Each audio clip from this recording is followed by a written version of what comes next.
avant de laisser la parole, alors, donc on voulait juste vous présenter le sommaire de ce dont on va parler aujourd'hui.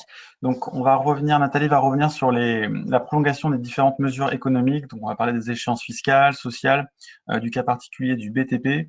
On va revenir également sur le principe du cumul ou du non-cumul des aides et des dividendes et parler de l'arrêté des comptes 2019.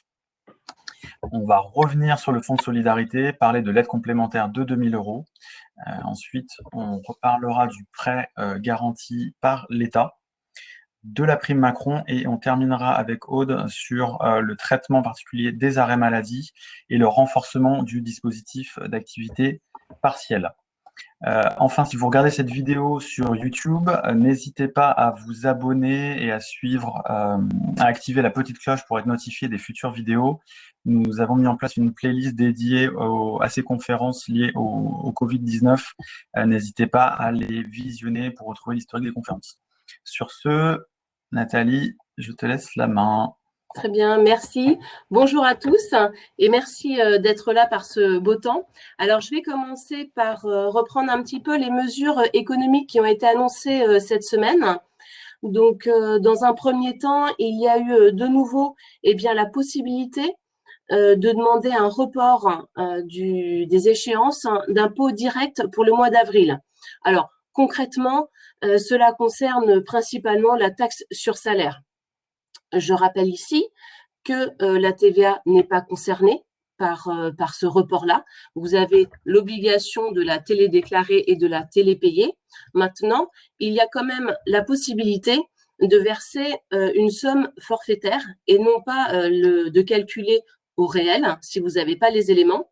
Alors, la possibilité de cette déclaration, c'est de reprendre 80% du montant payé le mois précédent, ou si vous avez une fermeture de votre établissement ou une perte significative de votre chiffre d'affaires, vous pouvez reprendre que 50% de la TVA payée sur le mois précédent.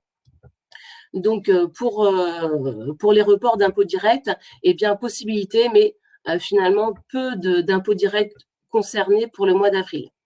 Ensuite, il y a de nouveau eu la possibilité de demander le report d'échéances sociales. Donc, dans un premier temps, ce qui concerne les cotisations des salariés. Alors, Aude, si tu veux préciser.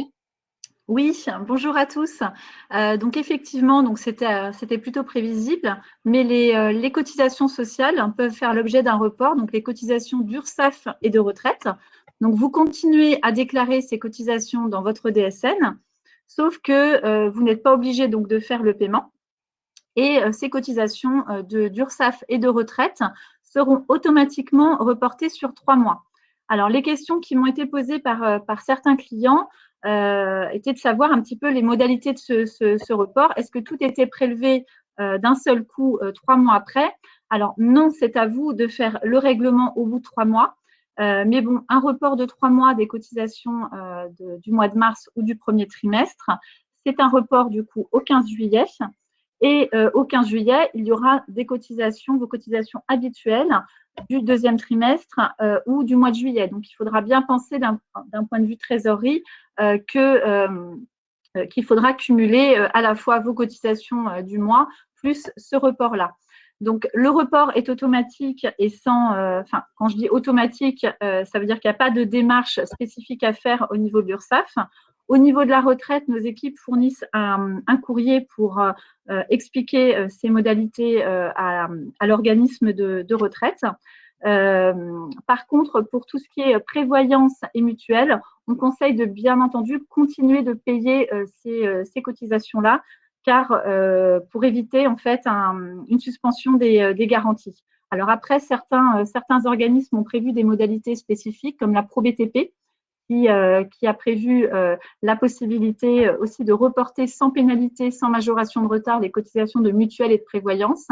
Et pour la branche des HCR, les partenaires sociaux ont réussi à négocier avec les assurances pour qu'il n'y ait aucune cotisation de prélevée en mutuelle et en prévoyance. La différence par rapport à ProBTP, c'est qu'il ne s'agira pas d'un report, mais purement et simplement d'une annulation des charges du deuxième trimestre. Voilà, donc c'était une petite information importante. Donc, si vous avez des questions, n'hésitez pas à les poser. Je te laisse la parole, Nathalie, pour les TNS et les micros. Oui, alors… Je me permets juste, Aude, il y avait juste Frédéric qui nous demandait pour le report de la cotisation, est-ce que ça concernait les indépendants non salariés? Là, on parlait des travailleurs salariés, là. On parlait des salariés. Voilà, donc Nathalie, moi je vais parler des TNS, donc des travailleurs non salariés. Et là, il a été annoncé par l'URSSAF en l'occurrence que l'échéance du mois d'avril, donc du 20 avril, ne sera pas prélevée, tout comme elle n'a pas été prélevée au mois de mars. Par contre, encore une fois, c'est pas un cadeau qui est réalisé, c'est juste un report. Donc les échéances qui n'ont pas été payées et donc pas prélevées en mars et en avril seront reportées et lissées sur les prochaines jusqu'à la fin de l'année. Et pour les micro-entrepreneurs, ils ont également la possibilité d'ajuster les paiements de leurs cotisations qui sont dues au 30 avril. Donc voilà en ce qui concerne les échéances sociales, en tout cas ce qui a été annoncé. Cette semaine est paru le guide de bonnes pratiques pour le BTP. On vous en avait parlé la semaine dernière. Et donc là, alors peut-être que vous l'avez déjà reçu. En tout cas, il est disponible sur le site de l'OPP BTP. Par contre, il sera mis à jour régulièrement. Alors, attention, effectivement, les consignes sont quand même précises. Elles doivent être respectées. Donc, il est important de bien en prendre connaissance, en tout cas si vous êtes dans ce secteur-là. Et si toutefois vous n'êtes pas en mesure de les appliquer, eh bien à ce moment-là, la reprise d'activité ne peut pas se faire. Donc voilà, on voulait quand même vous en parler parce que c'est quelque chose d'important. Ensuite, sur les autres mesures, sur la slide qui suit, il y avait deux petites précisions qu'on voulait vous apporter, notamment sur le non-cumul entre les dividendes versés et les aides. Alors, il a été annoncé ça au niveau du gouvernement. Il y avait quand même deux choses à préciser. C'est que, un, ça concerne les grandes entreprises. Alors, les grandes entreprises, lesquelles sont-elles? Eh bien, ce sont celles qui ont un effectif supérieur à 5 000 salariés et un chiffre d'affaires supérieur à 1 milliard d'euros. Donc, bon, voilà, celles qui sont concernées.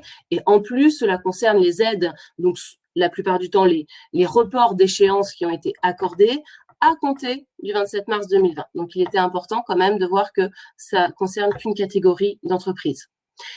Une question qui nous est revenue plusieurs fois ces derniers temps pour l'arrêté des comptes, et il nous a paru important de vous en faire part, c'est que on ne peut pas, en tout cas, provisionner dans les comptes 2019 le risque et la perte d'exploitation finalement qui est intervenue en 2020.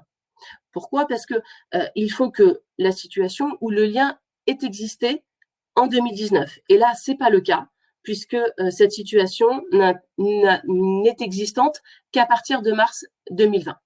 Donc, c'était une précision qu'on voulait quand même vous apporter. Voilà en ce qui concerne les mesures de cette semaine. Alors, on va revenir sur la slide suivante.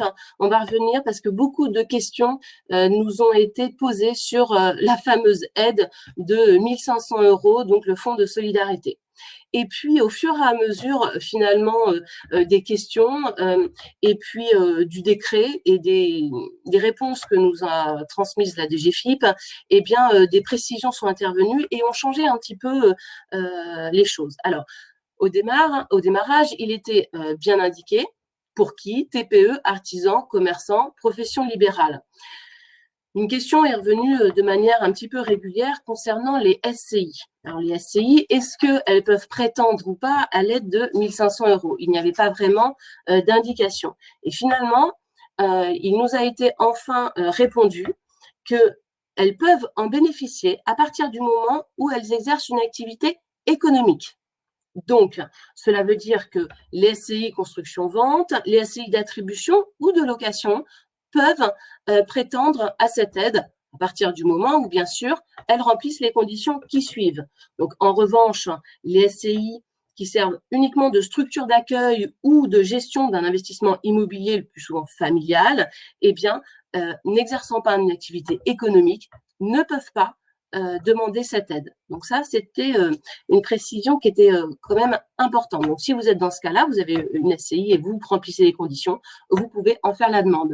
À partir du moment où vous considérer que vous avez une perte de plus de 50% de votre chiffre d'affaires ou que l'entreprise a eu l'obligation d'être fermée. Alors, les conditions que vous voyez s'afficher sont quand même nombreuses et il faut bien les regarder pour voir si vous les respectez. Est-ce que votre activité a bien débuté avant le 1er février 2020? Est-ce que l'effectif est bien inférieur ou égal à 10 salariés? Le chiffre d'affaires réalisé doit être inférieur à 1 million d'euros. Donc, c'est le chiffre d'affaires qui a été réalisé sur le dernier exercice clos. Et puis, il faut également regarder une autre information chiffrée. Est-ce que le bénéfice imposable plus la rémunération versée aux dirigeants est bien inférieur à 60 000 euros? Donc, on prend le bénéfice imposable avant le calcul d'impôt sur les sociétés.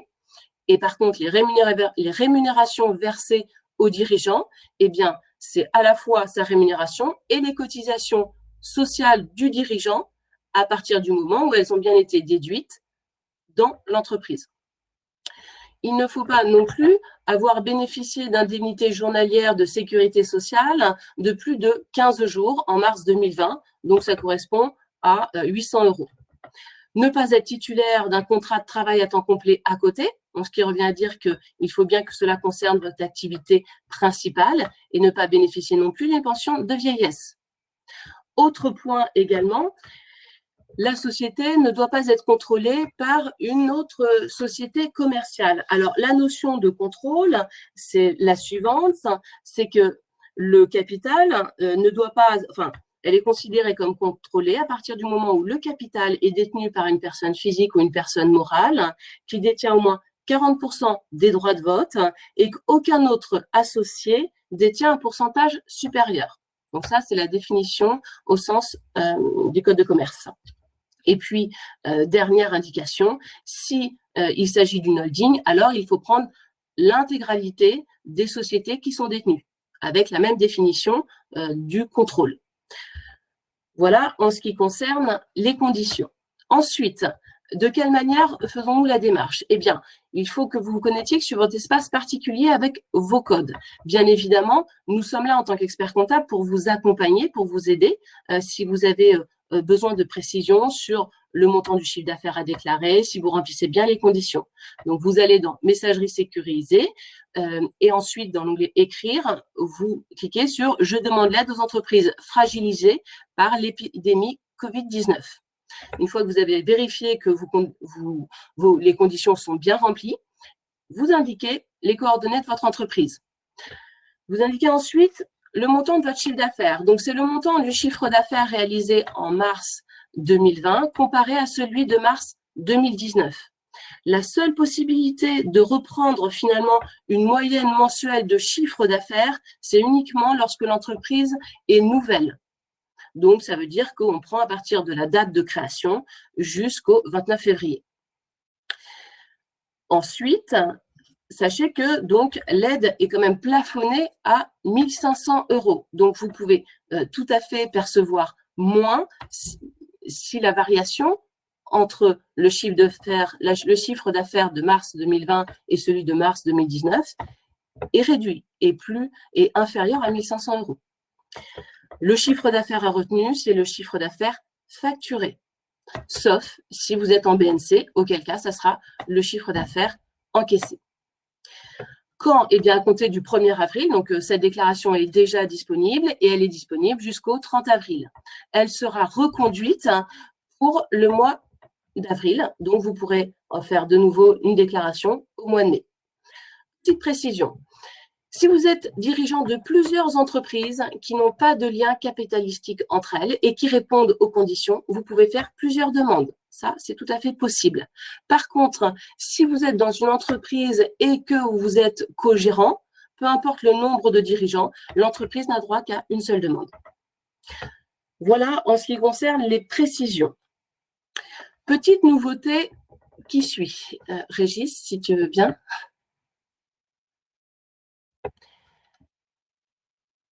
Alors, quelque chose qui fait un petit peu grincer des dents, une condition a été rajoutée en ce qui concernait les aides URSSAF.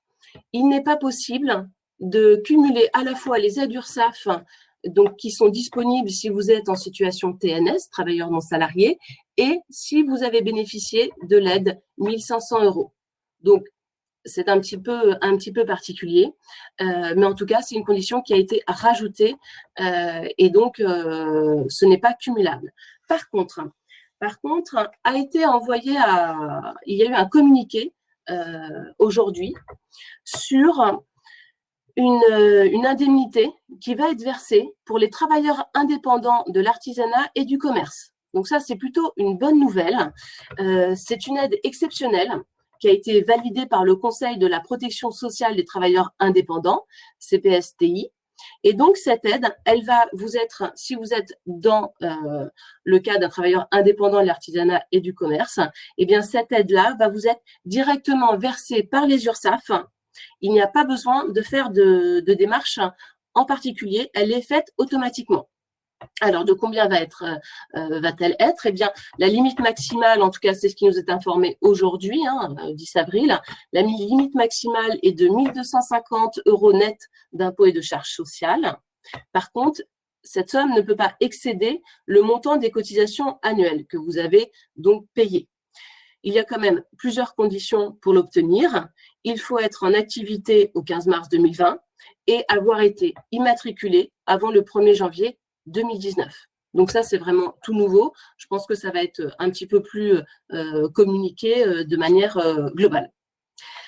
Autre possibilité également, en plus de l'aide de fonds de solidarité, l'aide de 1 500 €, vous pouvez également prétendre à l'aide complémentaire de 2 000 €.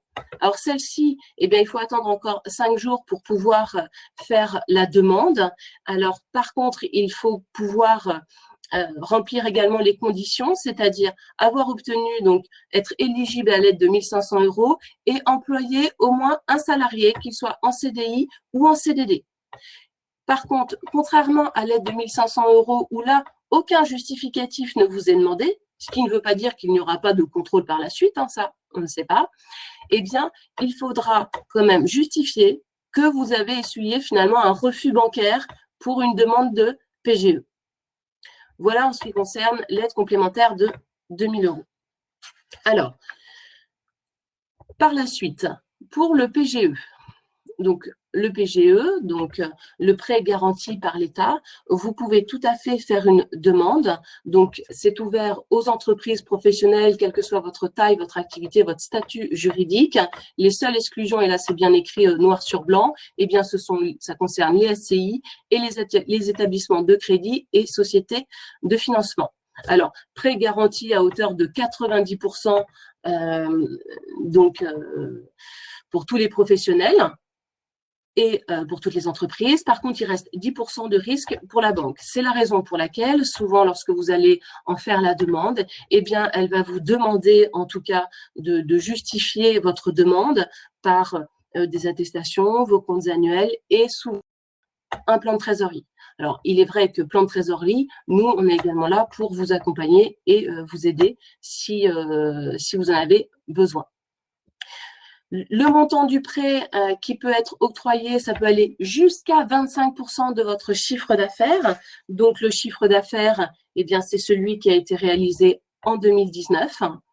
Ou si vous êtes une entreprise nouvelle ou une entreprise innovante, eh bien, vous pouvez retenir le montant de votre masse salariale. Donc, il s'agit finalement de prendre la moyenne de votre masse salariale mensuelle de 2019 et de la multiplier par 24 mois pour avoir le montant.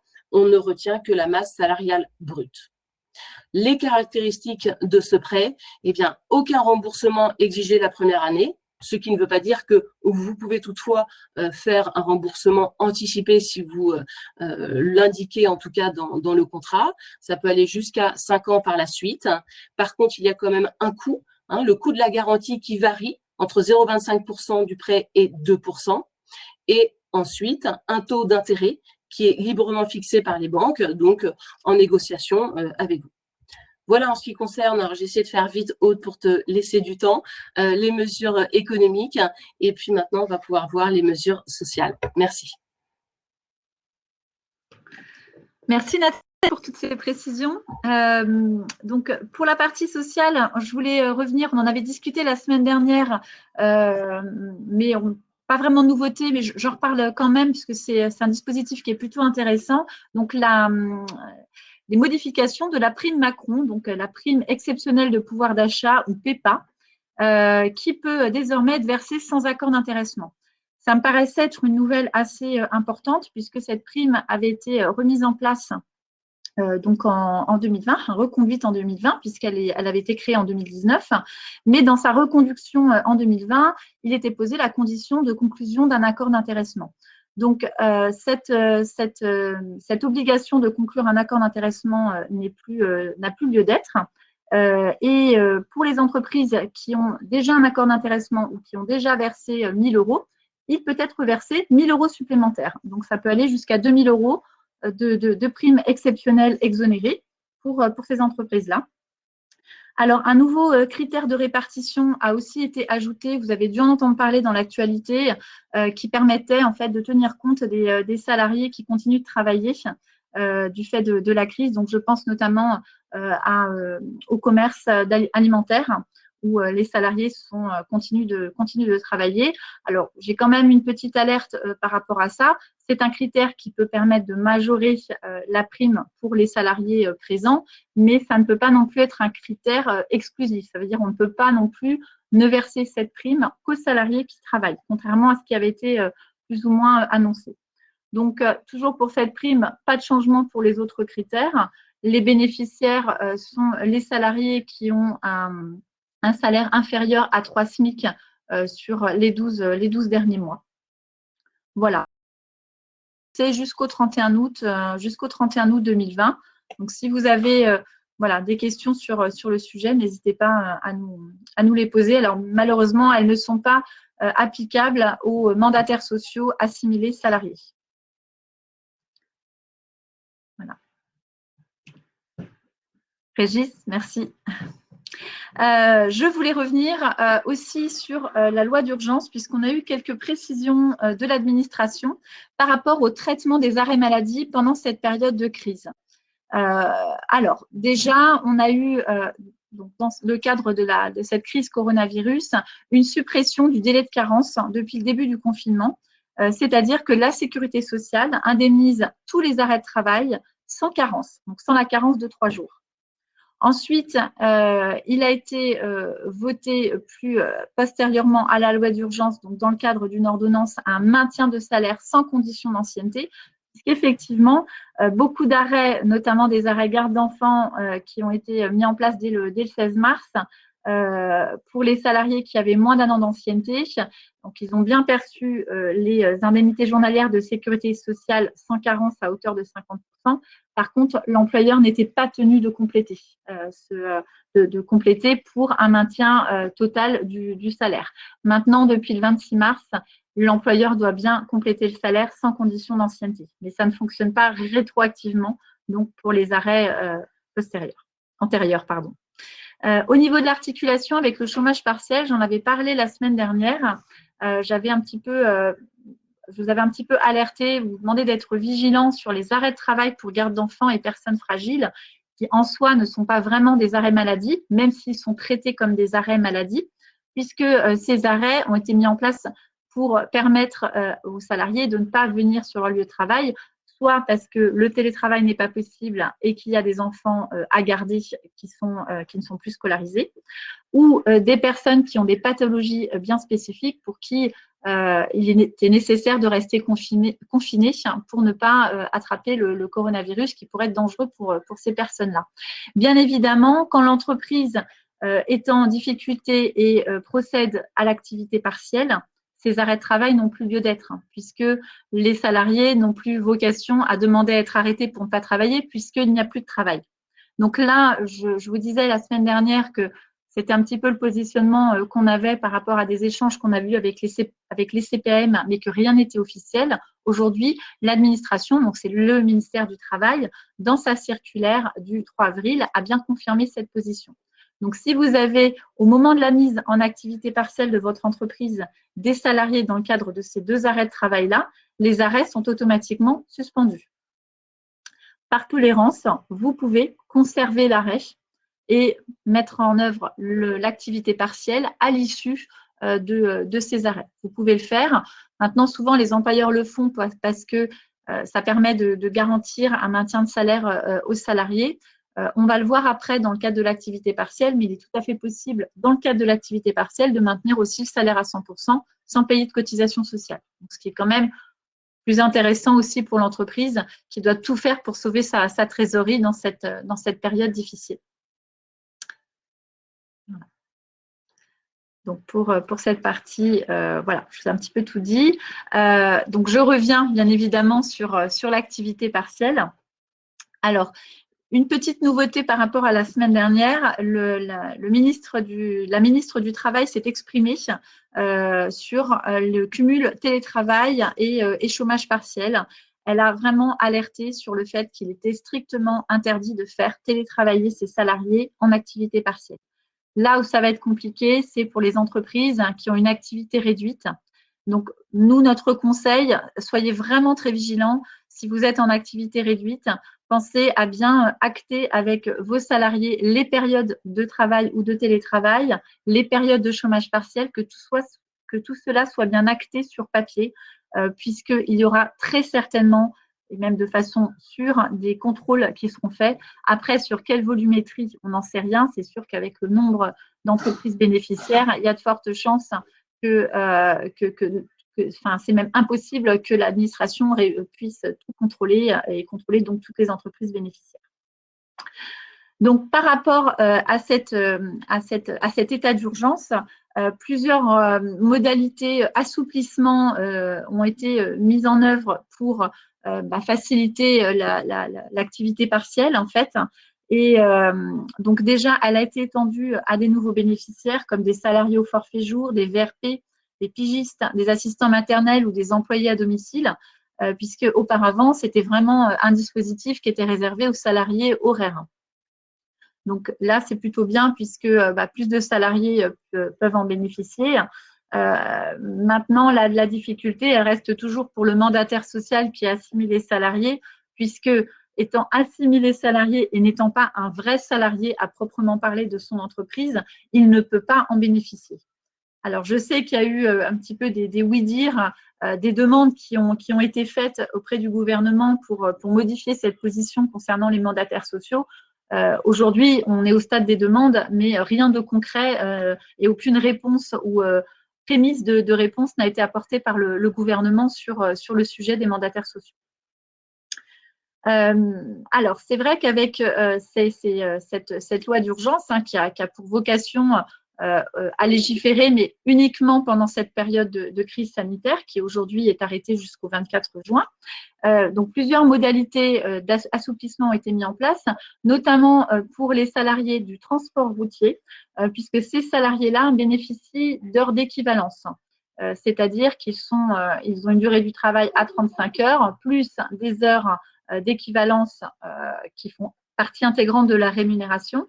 Et c'est vrai que normalement, l'activité partielle est limitée dans son indemnisation tant par l'employeur que par le remboursement de l'État à 35 heures hebdomadaires. Donc là, il a été fait un cas d'exception pour les salariés du transport, de façon à ce que l'entreprise puisse indemniser sur la base de 39 heures et que l'État puisse aussi rembourser sur cette base-là. Alors maintenant, quid des autres salariés qui appliquent une durée du travail de 39 heures? Alors pour le moment, rien n'a été acté. On doit bien indemniser ces salariés sur une base 35 heures et on est bien indemnisé, remboursé par l'État sur une base de 35 heures.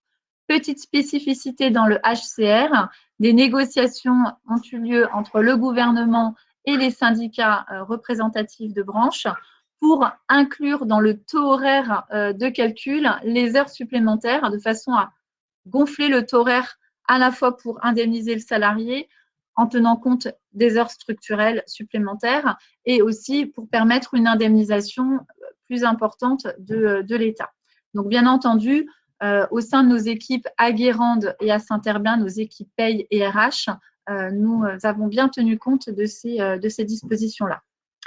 Les démarches ont été également facilitées puisque auparavant, l'activité partielle devait être demandée avant la mise en activité partielle de l'entreprise. Aujourd'hui, on a une rétroactivité de 30 jours et on a même eu un délai supplémentaire puisqu'on a maintenant jusqu'au 30 avril pour déclarer, enfin faire sa demande d'activité partielle qui a lieu rétroactivement au 15 mars. On a aussi des délais de réponse qui sont facilités et qui sont transmis sous 48 heures par l'administration à l'entreprise. Ça aussi, c'est une grande nouveauté puisqu'avant, c'était 15 jours de délai de réponse. On a eu beaucoup de difficultés jusqu'à la semaine dernière puisque le site de l'activité partielle était très encombré vu le volume de demandes et n'était absolument pas calibré pour recevoir un ensemble de demandes simultanées. Beaucoup de maintenances, de mises à jour ont été faites. Le site connaît encore quelques maintenances, quelques blocages, mais les réponses sont transmises très rapidement. Et c'est vrai que ce délai de 48 heures de réponse fait que s'il n'y a pas de réponse, la demande est considérée comme acceptée. Donc ça aussi, c'est moins anxiogène pour les entreprises puisqu'avant, elles étaient obligées d'attendre 15 jours.